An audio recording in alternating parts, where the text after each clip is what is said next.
Nun sewu Mbah, selain krisis moral, bangsa kita sesungguhnya juga masih dan bahkan sedang dilanda krisis ekonomi. Jika situasi masih demikian, mungkinkah sila kelima keadilan sosial bagi seluruh rakyat Indonesia itu dapat terwujud? Aja pisan khianat lumaku ing jagat raya. Hei manungsa aja murtad lan groko.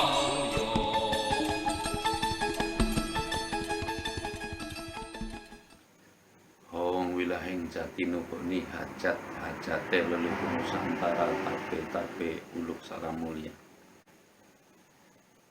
Sebenarnya dari sisi sila kelima saja itu, kalau menurut saya perlu apa ya, kalau sila sekarang itu ada amandemen apa ya. Mengapa demikian gitu loh? Mengapa demikian? Karena keadilan itu sendiri itu kan prerogatifnya ada di tangan Tuhan. Di situ mungkin lebih tepatnya mungkin kesejahteraan sosial bagi seluruh rakyat Indonesia. Sekali lagi saya katakan, mungkin lebih tepatnya adalah kesejahteraan bagi seluruh bangsa Indonesia atau rakyat Indonesia lah. Kalau itu pertanyaannya adalah keadilan sosial bisa terwujud apa tidak gitu. Intinya kan seperti itu. Selagi masih begini, selagi masih tidak ada ya, cara orde baru itu, kan saya mengagungkan orde baru, tapi ada bintal atau pembinaan mental. Selagi mentalitasnya tidak terpupuk dengan baik, tidak terbina dengan baik, apa itu maksud kemerdekaan, terus bagaimana cara sejahtera bersama sesuai ukurannya, saya rasa itu adalah isapan jempol belaka. Nah, akibat dari ini adalah keadilan sosial bisa terwujud atau kesejahteraan sosial bagi seluruh rakyat Indonesia ini bisa terwujud manakala penilaian saya tidak adanya hak yang tertahan.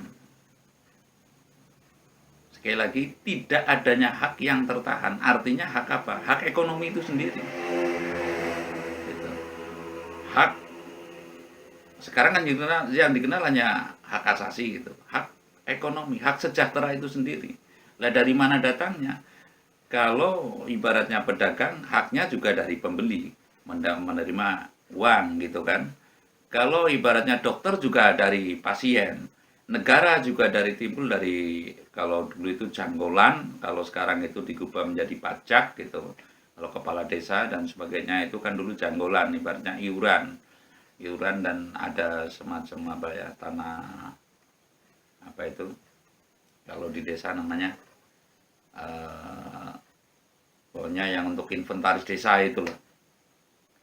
Nah, kalau ini tidak diselorokan sepenuhnya, masih ada hak yang tertahan, saya rasa nonsen untuk sejahtera bersama sesuai ukurannya atau keadilan sosial bagi seluruh rakyat Indonesia ini bisa terwujud. Dalam istilah mikronya, dalam arena mikronya, umpamanya guru ini juga ada hak yang wajib diterima dari si murid ini. Ibaratnya kayak saya lah, orang spiritual tapi nyambi jadi dukun ibaratnya. Ini juga ada hak yang wajib saya terima, yang seharusnya saya terima.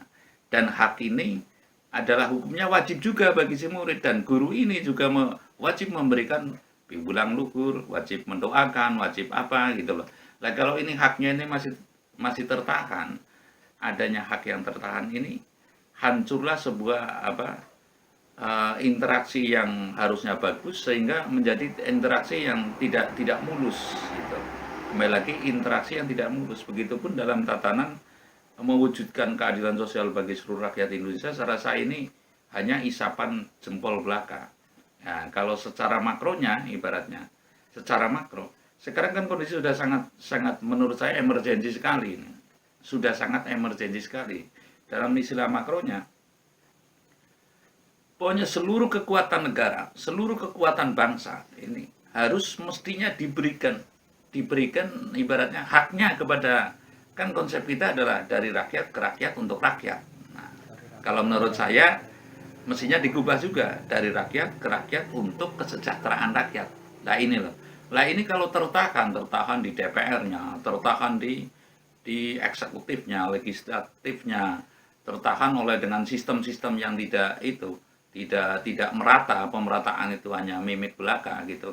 Saya rasa itu adalah sangat berat untuk bisa terwujudnya kesejahteraan bersama sesuai ukurannya. Artinya memang ini perlu dikaji ulang dalam masing-masing manusia, mengkaji dirinya sendiri. Manusia wajib mengurai dirinya sendiri, sudahkah saya memberikan hak kepada yang lain? Sebab di dalam rezekimu jelas ada rezeki yang lain, jangan dianggap itu rezekimu sendiri, bisa-bisanya sendiri. Para ulama atau para brahmana juga sangat berkompeten dalam kelancaran doa-doanya, dalam kelancaran bernegara, dalam kelancaran masing-masing pribadi manusia. Jangan terdikipatkan seolah-olah tidak ada hak. Pemerintah pun, eksekutif pun juga ada hak untuk memungut, baik itu yang berupa pajak maupun yang berupa yang lain gitu, untuk segera dikembalikan lagi kepada yang berhak. Artinya masyarakat ini kan berhak.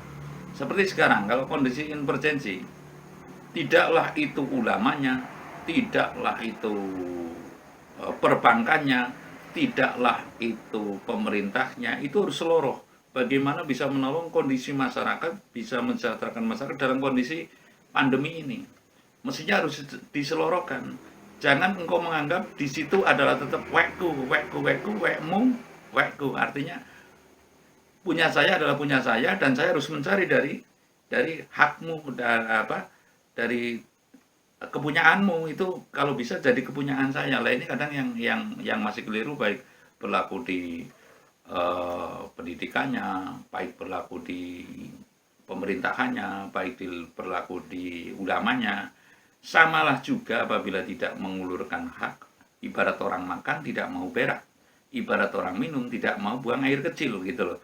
Jadi ini sangat rancu. Nah, akibatnya pasti doanya orang kecil, doanya masyarakat, doanya orang banyak adalah suara Tuhan adalah berada pada penderitaan masyarakat ini. Ketika masyarakat ini sudah menggumpal penderitaannya, tidaklah itu muluk-muluk, tapi Tuhan pasti akan mengabulkan. Artinya mengabulkan penderitaan ini, masyarakat ini nggak boleh menderita aslinya oleh Tuhan Yang Maha Esa gitu loh, oleh alam raya ini. Tidak boleh menderita. Lah pasti ini akan jebol. Contoh umpamanya sekarang yang grade-nya sangat tinggi adalah pemilik perusahaan jarum apa itu. Itu jangan menganggap mereka itu adalah hasil usahanya, tapi dalam kondisi demikian mestinya ayo kita bantu sana, ayo kita bagaimana bantu sana. Begitupun para, maaf kata, kalau boleh saya ngomong, ini negara-negara apa sih? Banyak rentenir dibiarkan saja gitu loh. Artinya masyarakat sudah terampah rentenir. Kalau yang mestinya mengelola uang besar itu, kalau hukum perbankan karena itu nasional, internasional, boleh saja, tapi negara, tapi merebah ke masyarakat kecil itu semestinya kalau zaman Soeharto dijaga. Nah, dalam posisi seperti ini untuk menjaga stabilitas nasional, kembali lagi stabilitas nasional. Kalau dulu dalam Pak Harto malah ada motivator, stabilisator, dan dinamisator gitu. Ini fungsi eksekutif legislatif kan itu, motivator, dinamisator, dan stabilisator masyarakat. Ini mestinya diselorokan, haknya itu diberikan, jangan ditahan-tahan. Kalau ditahan-tahan nanti perhitungan ini, perhitungan itu. Contoh dalam perbankan, masyarakat kecil untuk menerima bank ini sudah sangat susah. Dia tidak di pendekatannya itu tidak ada istilah apa jemput bola, apa boro-boro ini. Utang ini kan mau mengembalikan. Ini saja kalau angkanya sudah 50 sampai 100 ini masyarakat kecil sudah maksimal. Ini yang ibaratnya perlu kita pikirkan secara seksama agar pemerataan ini secara nilai ekonomi itu bisa berjalan lancar sehingga tidak ada yang kaya makin kaya dan yang miskin makin miskin. Terima kasih. Ojo pisan khianat lumaku ing jagat raya. Hei manungsa aja murtad lan groko.